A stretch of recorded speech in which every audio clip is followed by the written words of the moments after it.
introduce us that way, and then we'll have the chance to get up and say a few words. It doesn't have to be a roast. We could have a toast for Betty and wish her a very happy 80th birthday. Each of us will have a chance to do that. But first, let me give the microphone to Betty.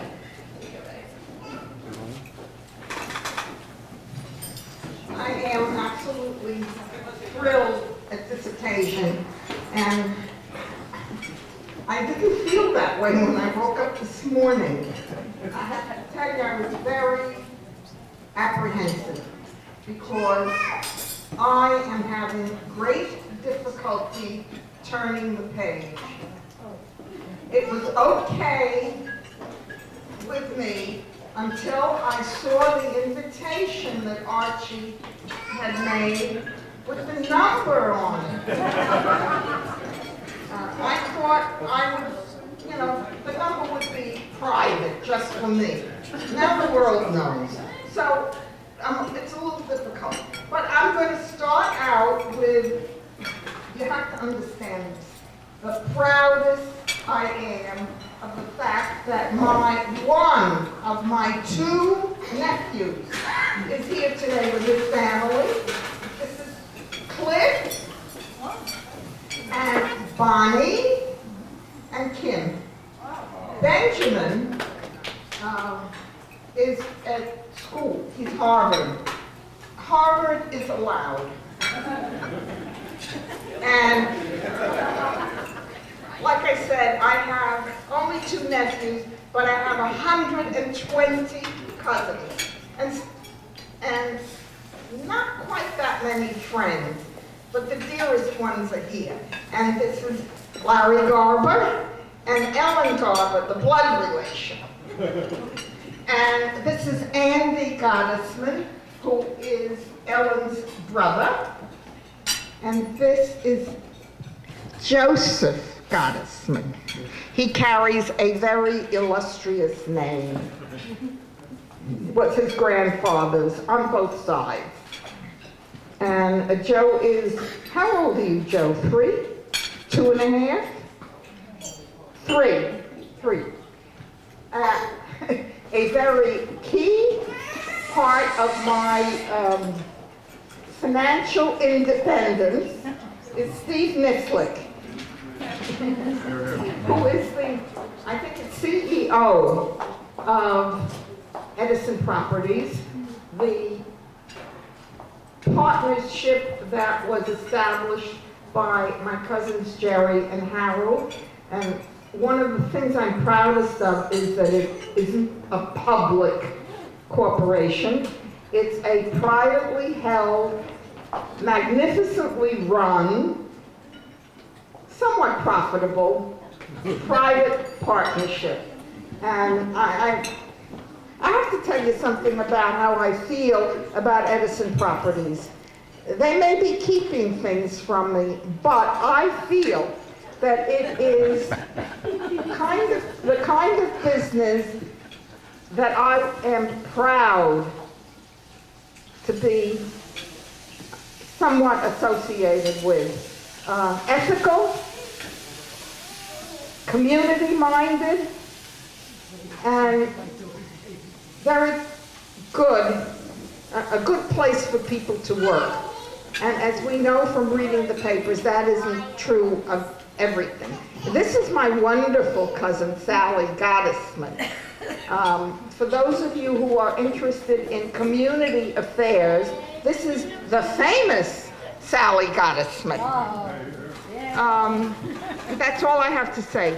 If you read the newspapers carefully, you will follow Sally's doings. Here, I have a very dear friend, Bird McCord. Bird and I have known each other for 30 years? Yeah. More than that? Well, see, I hate change. I like to keep the things I have. And Bird's one of them. Unlike me, she no longer lives in Manhattan, but what can you do? Two very important people in my life, Maria and Joe Goldish. They also live in South Jersey. I don't know, which is something I don't understand, but okay.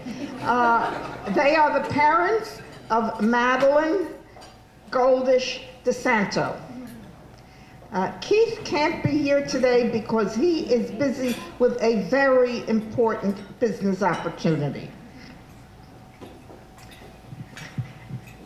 My delightful cousins, Patty and Ed Gottesman. Let's see. Ed is the youngest son of my Uncle Joe, who can't be here with us today. He is the youngest brother of Jerry Gottesman. And, well, Harold and Arlene aren't here with us today either. But I'm really thrilled that Eddie and Patty could come today. Okay. Madeline Goldish DeSanto. I have known Madeline, maybe 20, 21 years, 22 years, something like that. And we share a lot, and there's a lot we don't share too. But Madeline is an unofficial member of the family. She was the companion to my cousin Harold for 16 years and really earned her stripes.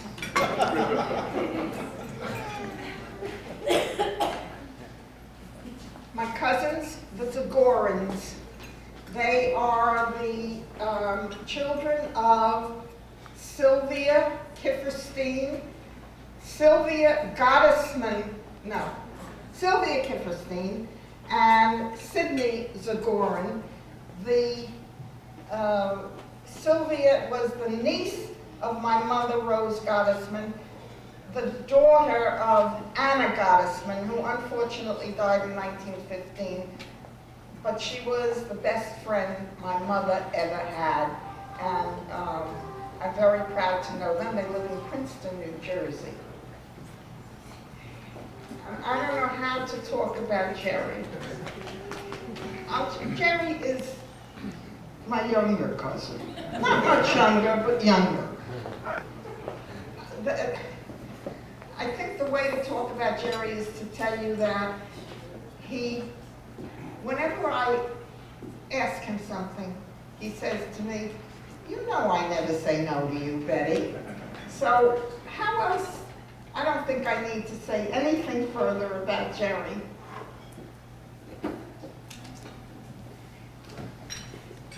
Avril Capwell has been an associate member of the Gottesman family for approximately 36 years. The reason I know that is she came to the Gottesmans when Andy was born. And he's, how old, Andy? 35. So Avril has been with it's hard. I just have to tell you one thing about Avril. When my cousin Arlene was so sick with cancer that she needed help every day, and the help of someone who felt for her, who knew her, who cared about her, that someone was Avril. And now we come to Rick Levine. Rick delivers babies. I don't know whether he performs abortions, but Rick is married to Robin Levine, the doctor. They both are doctors, but there is different, Robin does things with radiology. They have, the children are in here. Where is that? I didn't see him come in. Where is he? He's what? I can't believe it. Anyway, Zachary is supposed to be here, and I hope at some point, he's in the building. Let's just put it that way. It's at Robin and Rich's house that we have the Hanukkah parties every year. So that's how some of you know the name. This is Christine Rahl Gottesman. I don't know what her claim to fame is. Maybe it's because she is the mother of Joe and Ben. Incidentally, she's married to Andy. And Christine has been a really plus member of the family. When she joined the family, we got a lot of goodwill and someone who likes to smooth over difficulties. She's a can-do person.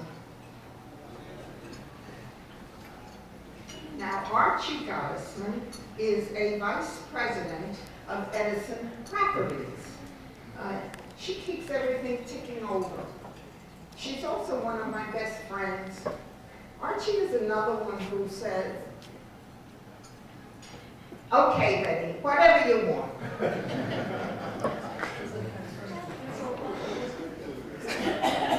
Lily DeBodie is Archie's daughter, her eldest daughter. Now, Lily and I know one another better than I know the rest of the DeBodie girls because Lily lived in New York for the first few years of her life, and we got to know one another pretty well. She is destined to be a mother. She loves other children, and she takes good care of them. Adam Farber, a lawyer, is the son of Helene and Lou Farber. I'm not going to tell you how old Aram is. All I can tell you is I was there at the beginning. And I remember very clearly Aram's bar mitzvah. I don't know if he's been in a synagogue since, but it was a very impressive bar mitzvah. We now come to Pat Lawrence. Pat and Stuart Lawrence are synagogue friends. They are also founding members of the Havarah that I was the secretary of for many years. Pat and I share a number of intellectual interests, English literature and Chinese history. Pat has written 2 books, one important book, that thick, on a part of Chinese and English, British history in the 30s, and a book that I will never forget, which probably was her PhD book. Am I correct? Yeah, on Virginia Woolf. And it was a look into Virginia Woolf that I have never read anything like. Roz Darsey is someone I must see at least once every week. It wasn't until we were, and she is also a member of the synagogue, but she's not a member of my Havarah because Roz runs one of her own. Roz and I were the starters of the Havarah movement in my synagogue, and we had to split the duties. And after a while, meeting Roz at the synagogue, we were sitting at a concert in the Y one Saturday evening, and Roz turned to me and she said, "You know, I knew you when you were at A&S. I didn't know Roz, but she knew me." Roz was secretary to my boss, which is sort of an embarrassment for me, because that meant that she was privy to the screaming, bloody fights we used to have. And I think that may have been, she was waiting for the right time to tell me that she had been privy to those. Stuart Lawrence is Pat's husband. That true? And she wrote 2 books. And she wrote 2 books. But Stuart is a lawyer, and he's an administrative law judge, something like that, right? They have 2 proud accomplishments. One is named Jonathan Lawrence, who is a political scientist. Is that what you would call him? Yeah. Is that what he calls himself? I call him an astrologer. Jonathan teaches at where? Boston. Boston College, and I think he just got his PhD. He is one of the coming generation of political scientists because he is very involved in Muslim-Western relationships. And his book, the current book, is on how France has mishandled the Muslim situation in their country. Ron Kushner and Pat Kushner are also members of the synagogue and founding members of Al Chavarah. The Lawrences, for some reason I don't really understand, have left the synagogue. So I have to see them on the sly. But Ron and Pat, I see at every Chavarah dinner. They're very faithful friends. And Ron is very, very active in synagogue relationships since he retired.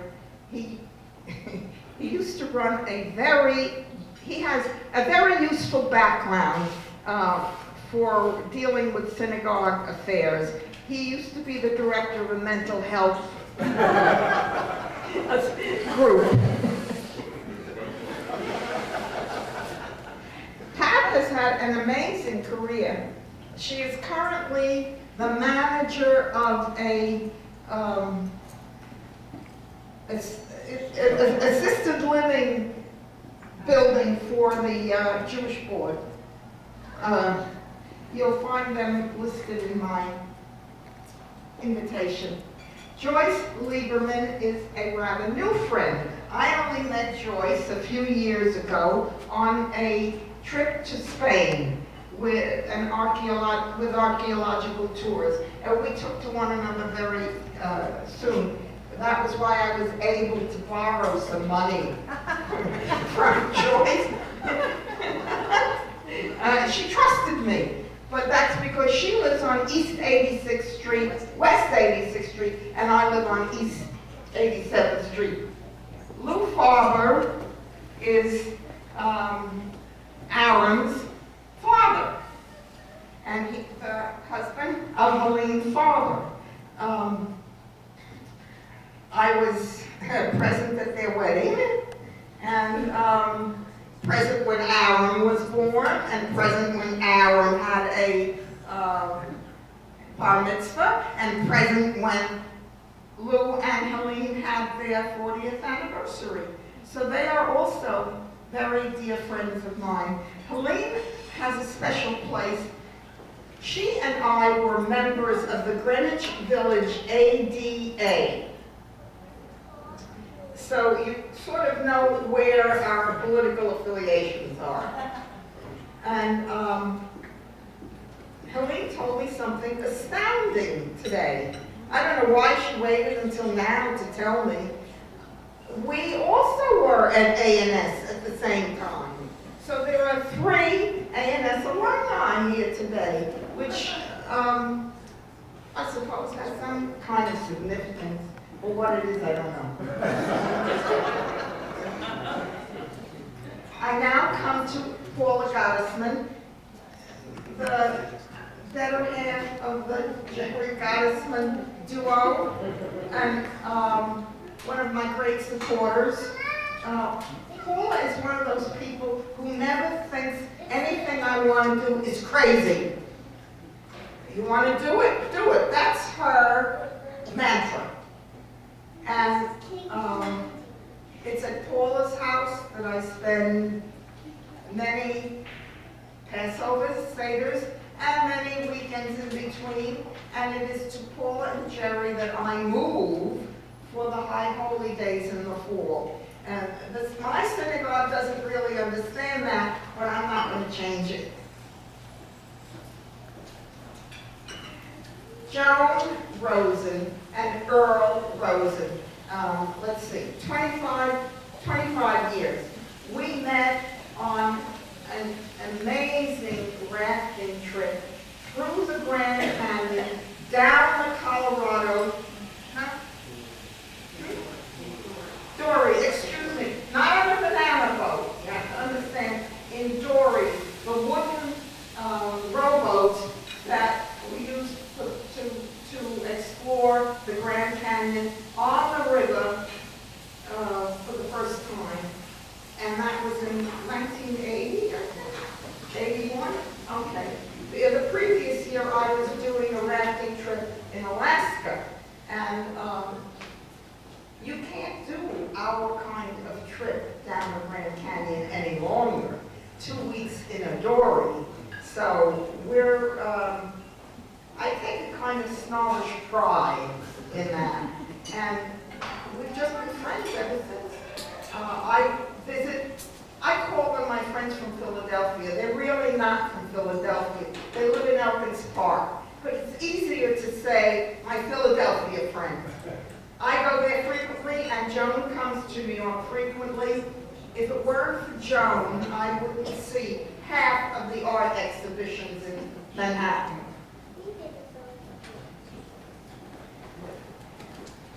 Now I come to Audrey and Ira Whitman. Audrey taught me today that we are first cousins once removed. Audrey has my number. She never argues with me. She knows when I get that tone of voice, I mean it. So Audrey gave me a magnificent birthday present today. Photographs of her mother and father and her uncle and his wife that do not exist anywhere else in the family. I have a project going for the reunion this summer, which I will not further discuss. All I know is that I needed photographs of the generation before Jerry and me. And I was having a great deal of difficulty getting those photographs. And Audrey started out by saying, but I don't want to step on anybody else's toes. Lo and behold, she is the only one in the family who has the photographs I need, because the children of the people I need photographs of don't even have them. So this production is going to be a first. And Audrey brought me the pictures today. They are magnificent. I don't know how I'm going to use them all, because I want to use them all, but we'll see. We'll work it out. Ira is an environmental engineer. Ira was the first state environmentalist in the United States of America. He was appointed by the government of Ohio. The governor of Ohio hired Ira, right out of school, so to speak, to be the Ohio State environmentalist. And, well, he was a Democratic governor, I think. Is that correct? And he was voted out of power. So Ira, his daughter is, they moved, the governor's family moved to Kansas. The governor's back daughter is the governor of Kansas, but Ira had to find some place to go. So they crept back to New Jersey.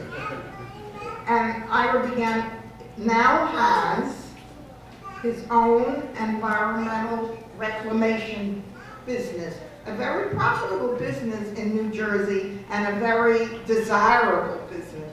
So if you have any environmental concerns, discuss them with Ira.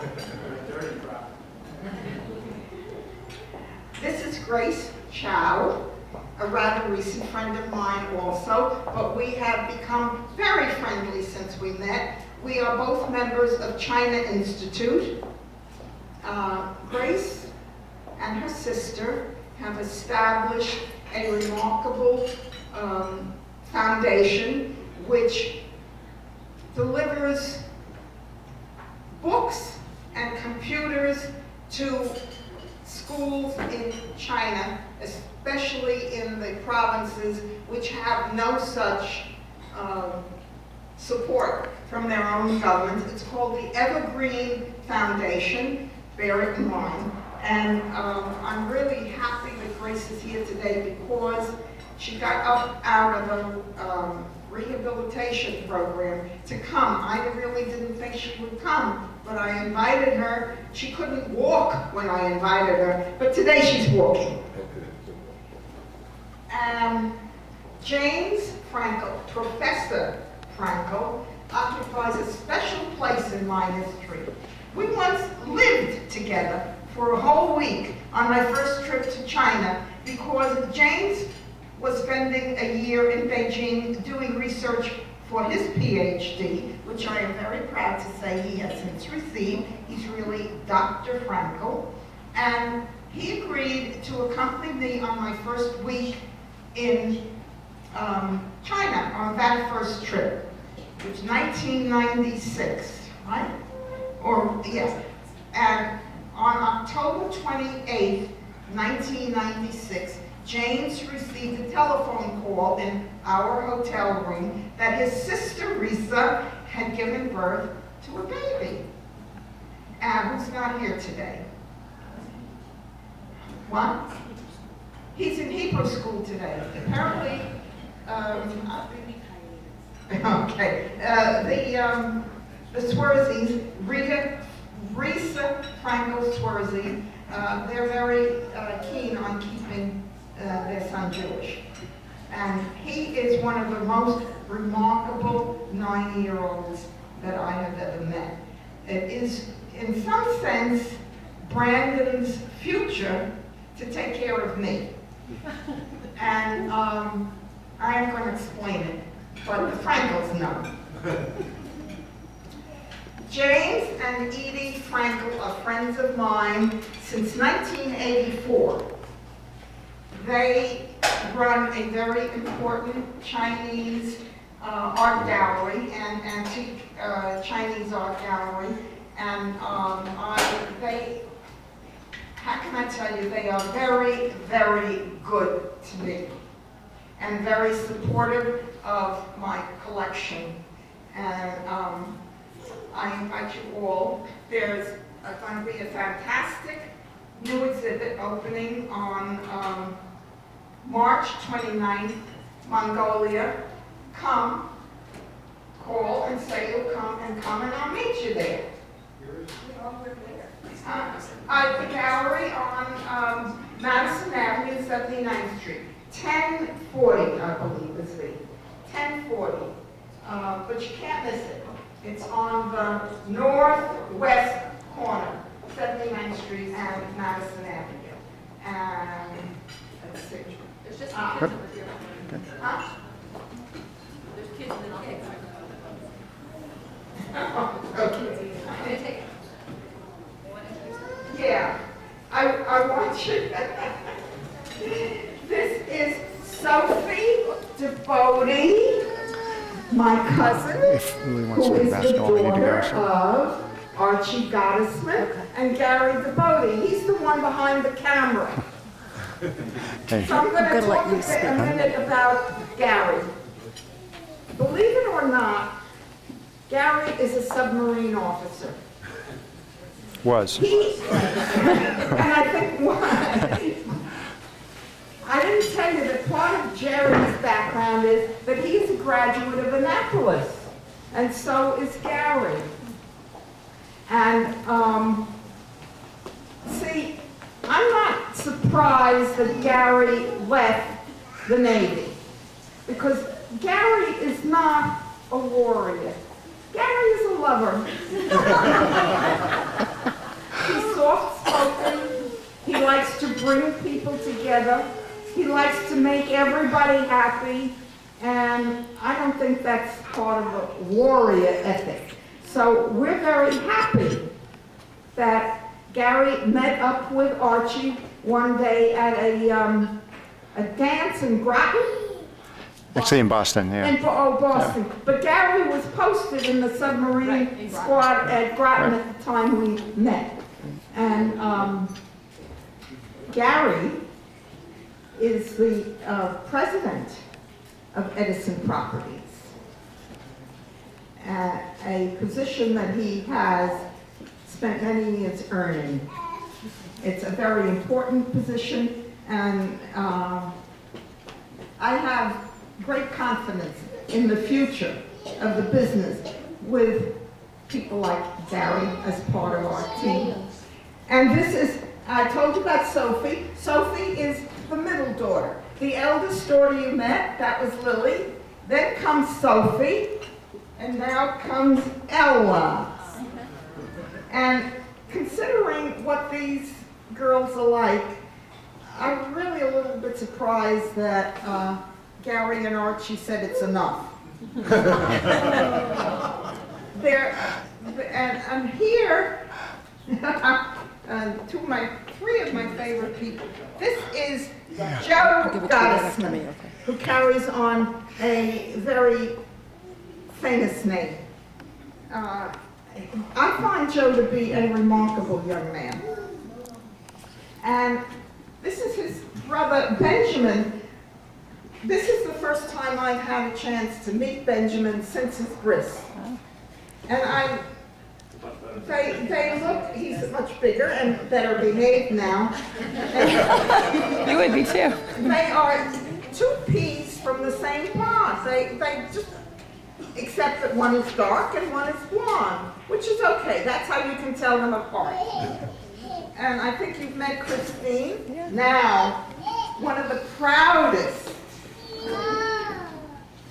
afternoons of my life was when I called Bonnie Eisler and I said, I would like you to come to my birthday party. And she immediately said, yes! Bonnie is my niece. She is Cliff Eisler's wife.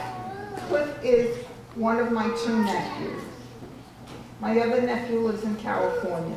So to have Cliff and Bonnie and Kim here today is a great joy for me.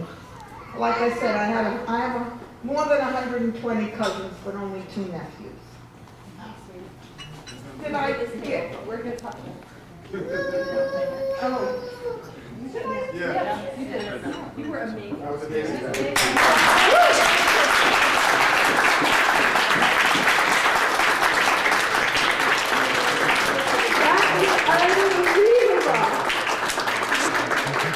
You remember that Gary, Groton, Connecticut? I mean, I don't remember where I met Gary.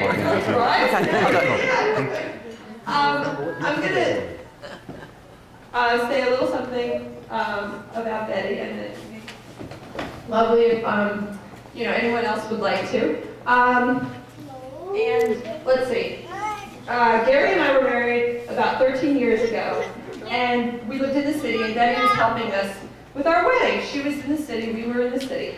And if any of you have ever gotten help from Betty, it's like, you don't get like a little help from Betty. You don't get sort of like a passing idea from Betty. It's just like, she's just in it. She just sinks into, whatever you're doing. And we were getting help with our chuppah and our talis, and I needed some expertise on fabric because I was worried about what my sisters were gonna wear. And Betty was she's like just in it, just so, I've never met anybody like that, like Betty, who just, whatever she does, okay, sweetie, oh, that's cute. That's it. She does, way more than 100%. And Betty's present to Gary and myself, besides all the help that she gave us, was she was gonna needlepoint it's not really needlepoint, it's more of embroidery, the frame. Is it needlepoint really? Okay. Anyway, so Betty says to me, she goes, Archie, what color? What color do you want for the frame? Because I've got this plan, and I know we talked about size, color. And I remember I was like, gray, because I really like gray, and I thought, and she's like, gray? What do you mean gray? Like, is it silver gray, or dark gray, or bluish gray, or, like a gray that's almost close to it? What do you mean gray? And I was like, I don't know, gray. Like, like with Betty, it's just, there's this, and I think she ended up going to like China to some village where there was like this man selling gray thread, and she bought that specific kind and came back with the exact right thing, because she won't do it unless she's got the perfect, just the right things. She's very sensitive, not explain it, just sort of sensitive to your surroundings. You do. I can see why you were in the business that you were in, because, anyway, and Betty, just one thing, I have had the joy of working with Betty, and we used to work in the same place, and Betty does collections for Manhattan Mini Storage. So I know some of you are saying, oh my God, would I totally hate to be the person on the other end of the phone when Betty calls up and says, like, exactly, you owe money to Manhattan Mini Storage. Like, yeah, because can you imagine? I mean, how smart is that? Like, because you're so thorough, like, you are so thorough that to that person, like, you're never going to say, okay, forget it, I'm not going to bother calling that person again. So you might say that, oh no, they're poor people, but you know what?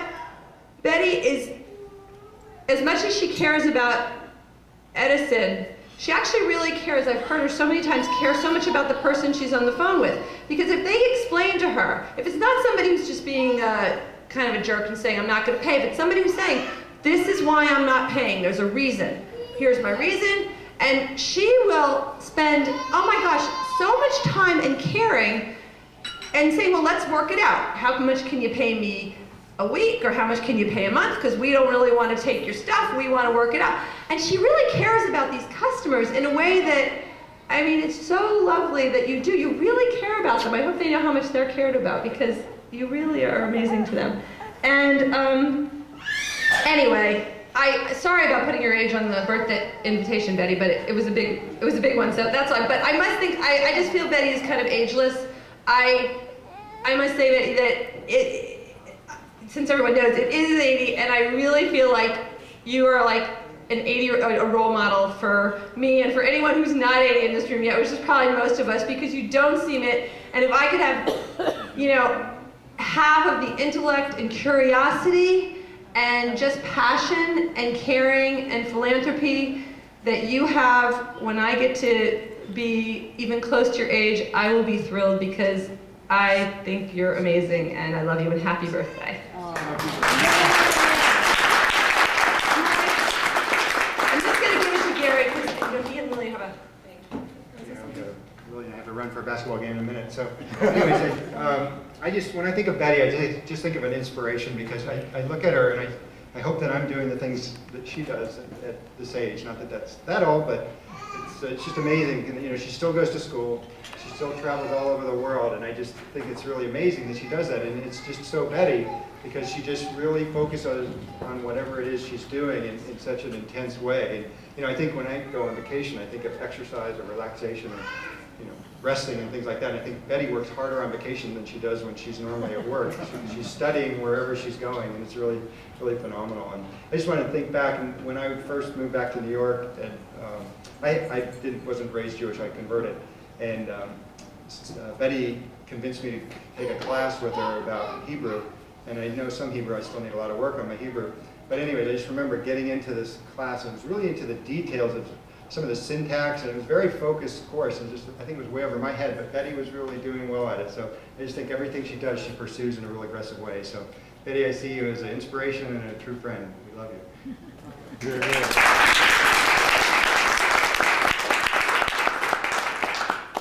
I just have one thing. Oh, Zach!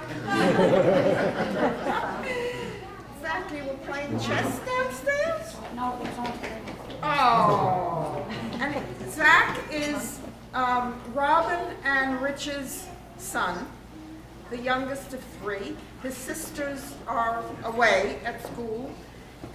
We're looking forward to your bar mitzvah now. Zach, when is it going to be? November 18th. You got a date? Put it down. Want to ask friends? Anyway, I'm so proud that Zach came. But I have one thing to say about what Archie had to say. Every phone call I ever made to a delinquent customer was very, very legal. I checked it out with our lawyers before I made up the... I never said that you did. Where did I? I've been talking about... Oh, where did I talk to you, about you? Yes, yes. Did I say May Company? I did? I don't remember what I said. I don't want to slight everybody because everybody has a place in my life. Would anyone, I can just bring this around, you can pass it, or, oh, there we've got somebody over there. Okay, I'm gonna bring it over.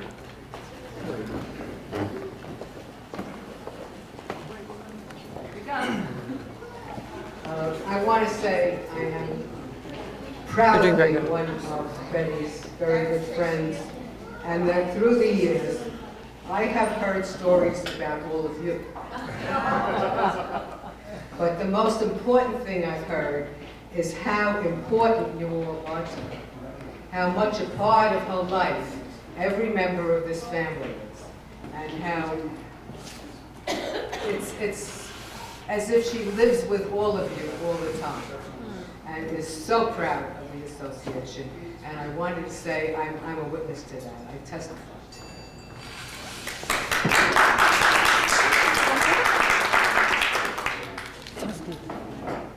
I just wanted to say that, as Betty mentioned earlier, knowing her through the SAJ and through CUNY circles and the China Institute, I have been an admirer of Betty's passion for education.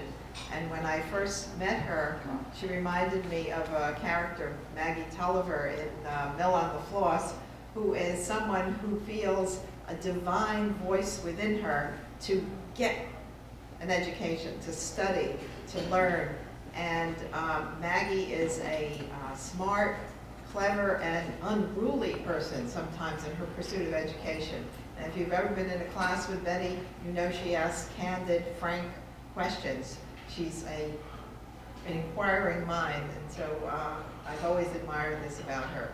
The second thing I wanted to say is this is Plum Blossom Festival time in China, and as you know, Betty has a love of Chinese culture, as she has a deep commitment to Judaism. And the plum blossom is a flower that blooms in the winter, and these festivals are held at the end of February, the beginning of March, just now, and so it's appropriate that Betty's birthday is at this time, because that flower symbolizes perseverance and endurance and bright red beauty in the middle of winter. So I wish you a happy birthday to a dear friend.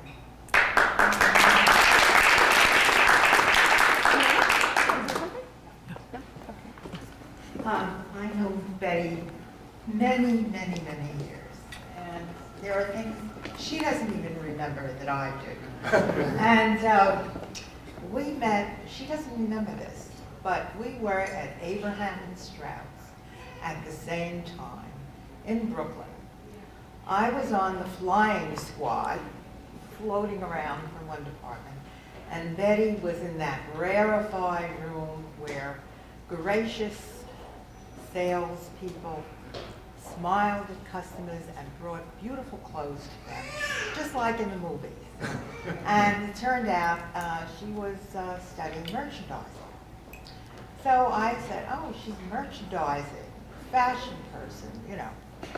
Well, I didn't know that Betty was to be a Renaissance woman. She was interested on this fashion one. Betty became an executive with the May Company.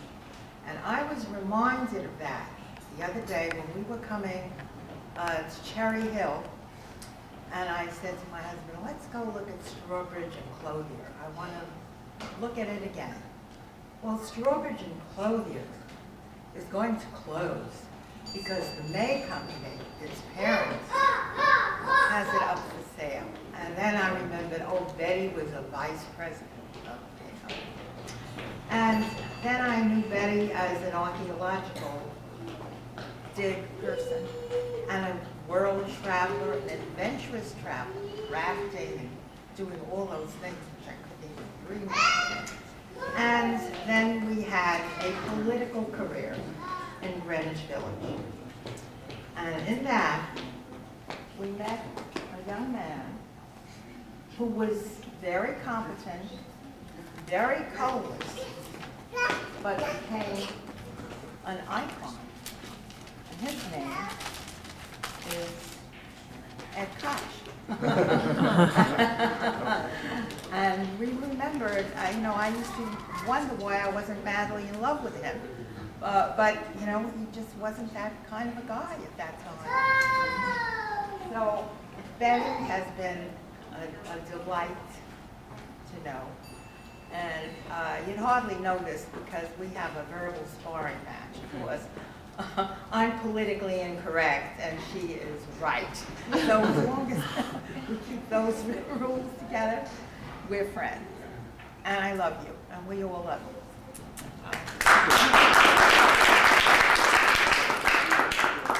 Anybody else?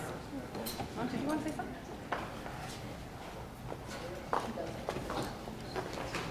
One of the things that I love best about Betty is because she's so different from me. Betty is a detail person, as we all know. Well, I'm not. But every now and then I put myself in her hands, and she opens up a world to me. About 7 or 8 years ago, Jerry and Betty decided they were going to do a roots trip to Poland to dig up the Gottesman ancestry and whatever other ancestry they could find.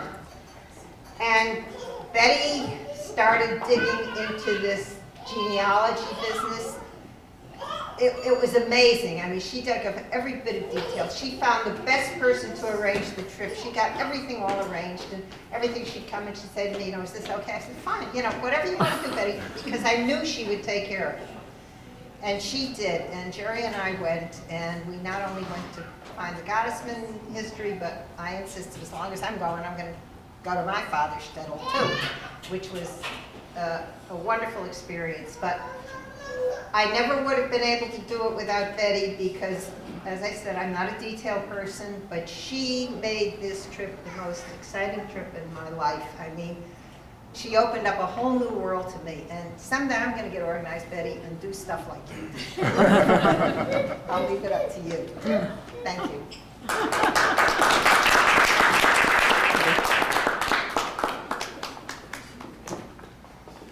Hi, I'm Audrey Whitman, and my mother and Betty are first cousins.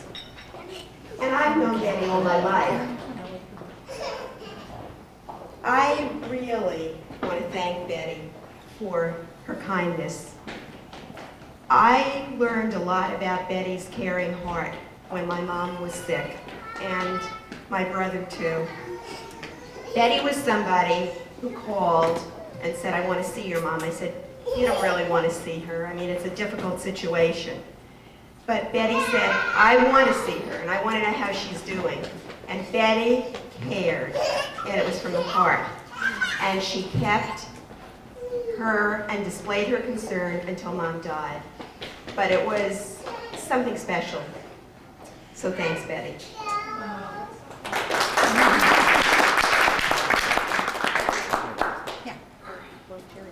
Do you have time? Yeah, no, we have plenty of time. You want to do it? We all have Betty stories, and I want to tell a couple of Betty stories.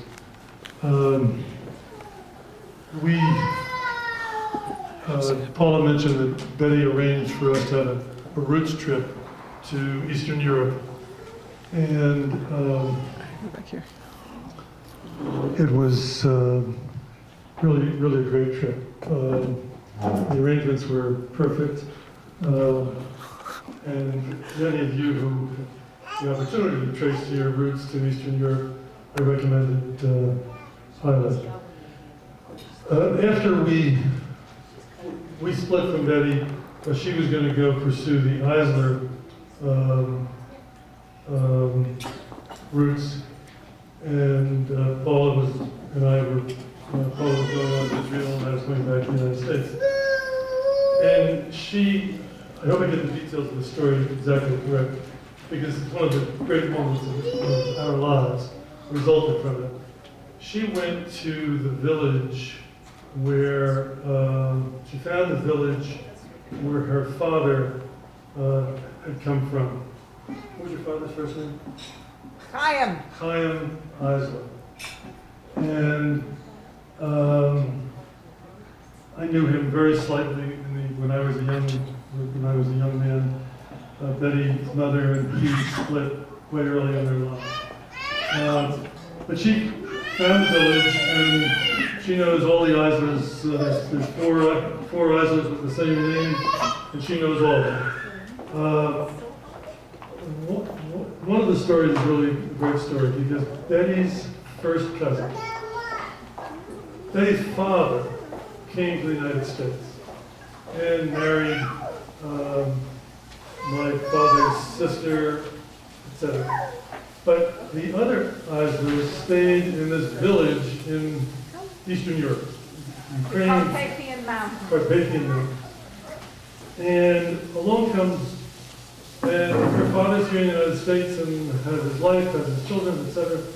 The rest of the Eislers stayed in this village in the Carpathian Mountains. And along comes World War II, and the Germans come. And these Jews in this village are all either killed or deported. And one of them, with the same name as Betty, is sent to Auschwitz. And she would have been 17, 18 years old at the time, and she was young and strong, and she survived the war in Auschwitz. And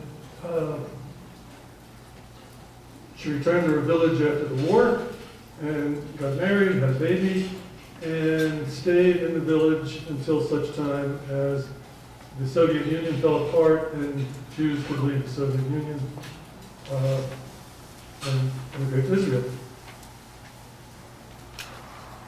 All of this information Betty has gathered about all of the relatives, and when we went on a trip to Israel in 2004, Betty came along with a group of us who were celebrating Paula's 70th birthday, and one of the events that Betty, there were two great events that Betty arranged. I'll tell you about the first one, the least significant first. She discovered that she has a relative who is buried on the Mount of Olives. How many people have been to Jerusalem? And you all see all those graves up on the top of the Mount of Olives, but who knows who's buried there?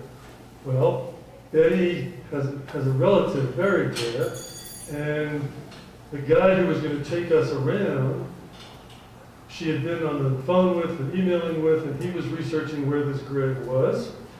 And on the first day that we had, the first free day we had, Paula and Betty and I and the guide went to the gravesite on the Mount of Olives, and the guide, who was a terrific guide, had arranged for some locals who do this for a living in the cemeteries in the Mount of Olives to clean off the top of the grave and paint the names and dates of birth. And it's kind of an interesting experience to find your relatives buried in the Mount of Olives. Only because of Betty's attention to details like this were Paul and I able to share the real excitement of that moment. Getting back to the relatives from the Carpathian Mountains. So a first cousin of Betty emigrated with her husband and son to Israel. And we, after 15 phone calls, we made arrangements to meet them in the lobby of our hotel in Tel Aviv on this trip. Here, just try to visualize this. You all know Betty, American girl, born in Bayonne. There's a whole story of her life which she's written, but she won't let me distribute.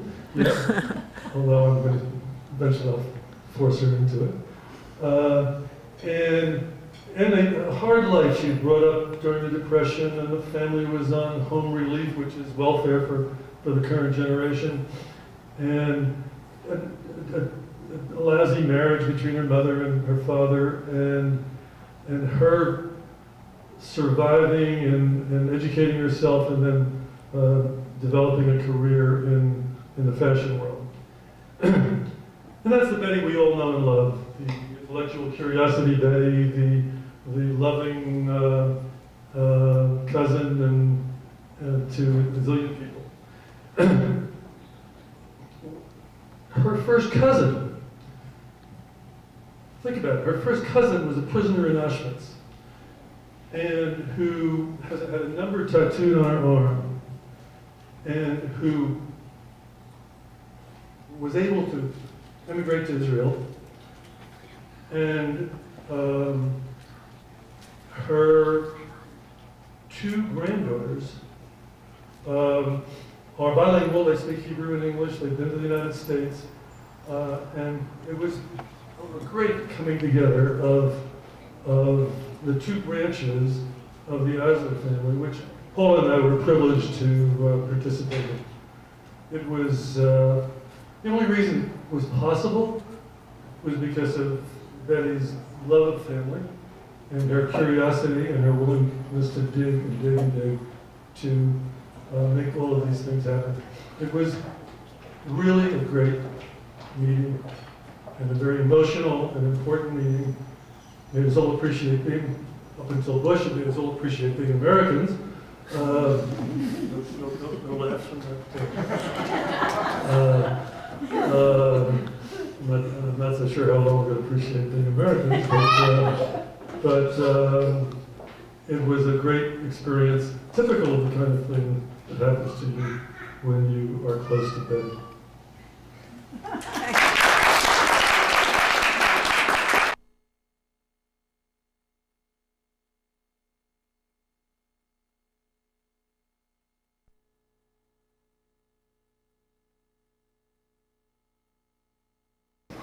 Art is painting and calligraphy.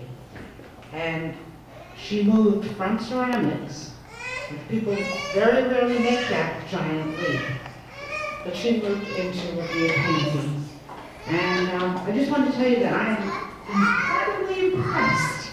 And this association, which we call our Saturday Club, which she comes into, I would say every third Saturday or so she makes it. We talk about Chinese art, and I have learned a great deal looking at things through Betty's eyes. And I'm very proud to be Betty's friend.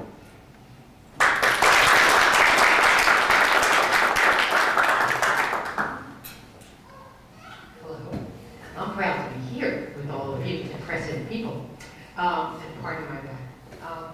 Betty and I argue all the time, as she'll be. I'm not as nice as Audrey, and I can't do that. We're always fighting. Betty calls me on the phone, and every phone call is a panic call. I mean, I have to learn, as my husband has not yet, not to panic when Betty calls. It's a panic to Betty. It's not my panic. I can call her and be very calm. She wants me to look up something, or I was into genealogy first, and I'm associated with the Jewish Genealogical Society, and I have lots of information, not about my family, but about the society, how to do things. How do I do this? Tell me how to go. She wanted to know how to find the grave on the Mount of Olives. I had to look up people for her and ask on the internet for her. And by the time I get the information, she has invariably solved the problem herself. And I feel like, you dummy, you haven't learned anything. So, and she's just far smarter than I am, and unbelievably perceptive, and I don't know how to say anything anymore, I'm sorry. But she's just amazing in her artistic perceptions as well as all this other stuff. She's my art friend and my Manhattan friend, and I couldn't live without her. April 24th is the next date.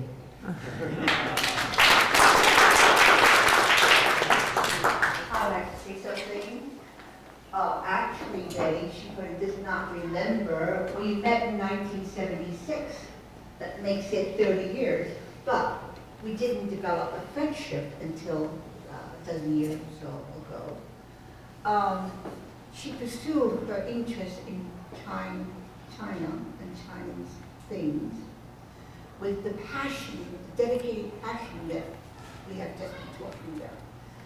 And Betty is a lady of many facets.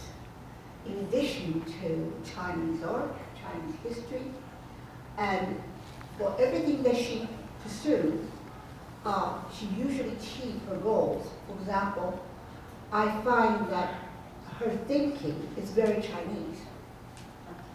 And not only her interests are Chinese, there are times she tells me how Chinese thinks. And Betty also has many other interests. One day I saw her at the New York City Opera. Betty, what are you doing here? Well, there she was. And she was also into the concerts, and every now and then I run into her. So it's really a great pleasure for me to have known her, and that we become good friends. So, thank you, Betty.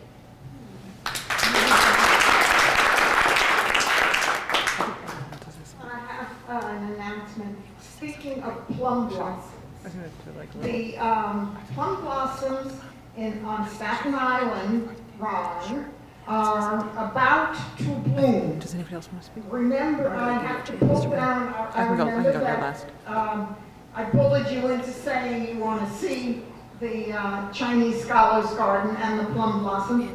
I am a plum blossom freak, among other freaky things. And I have to call the gardens and see when the plum blossoms are going to be blooming this year with our queer kind of weather. And I have promised the Kushners that I will go take them there. Incidentally, the Kushners are the only friends who wanted ever to visit Bayonne, New Jersey, where I was born, because they had visited Bayonne in France.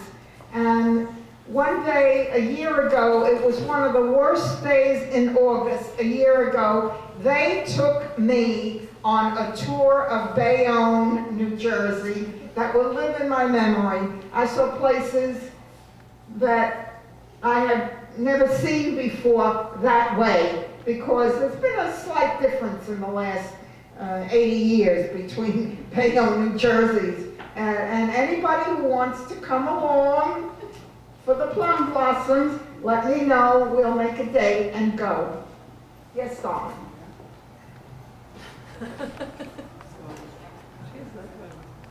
Betty Ellen, talking about flowers reminded me of something.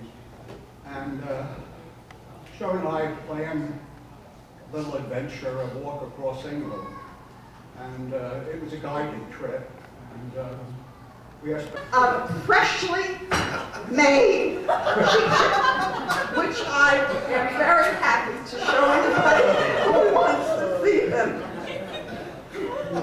A lot of people were saying things that I was thinking of saying, if I was ever going to say anything here, about how, Betty is probably the only true intellectual I know, who pursues learning for the love of learning, and who lives life with an exclamation mark. But on the trip to Bayonne, one of the things that struck me was the connection that Betty had to those places. and she was saying, this person lived there, and this person was there, and there was the store, and they would walk down the street. And you can almost see them coming out of the buildings after she described that. I know there are a number of us here who have traveled with Betty. Okay, I'll go. But I have traveled with Betty in this country when I've been the driver. And as many of you know, Betty doesn't drive, but it's going to an estate sale up on sort of a mountainside. And I was driving a car that I hadn't had very much experience with. And we came to a very narrow, I don't think it was even paved, sort of country road up to this estate. And I said to myself mentally, I can't do this. I'm not going to make it. The car's not going to make it. I haven't had the experience. And Betty, without my saying it, I was thinking I've got it to your end, said, you can do it. You can't turn the nerves in to say, I can't make it. And she cheered me on, and we reached the top. Quite a few years, but I've only worked with her for how long, Betty? 20 years? Almost. So when Betty, My first feeling, as I said, was one of admiration. Happy birthday to you. Happy birthday to you. Happy birthday, dear Betty. Happy birthday to you. Yay!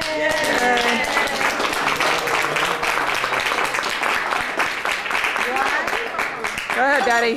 2, 3. Blow, blow, blow, blow, blow, blow, blow, blow, blow, blow. More. Yes. Serving the cake, and if anyone wants to get another little bit to eat or something to drink, feel free to do that. Just bring the cake around. Thank you. Right.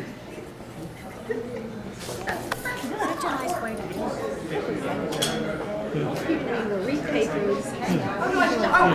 No, just come on up and get a piece of cake. That's right. You can just come and get a piece. It's delicious. I hope that I hope the battery made it to that last few seconds. My husband, it's like he's almost chintzy with batteries. It's like 3 years, he has 3. Right, I know. I don't understand him. I'm not sure I got that last piece, so I don't know. We'll see. Whatever. That was very sweet. That was really nice. I think people really enjoyed it. Yeah, people said, right, you're right, there was a lot of talking about that. I knew that I was going to write about that.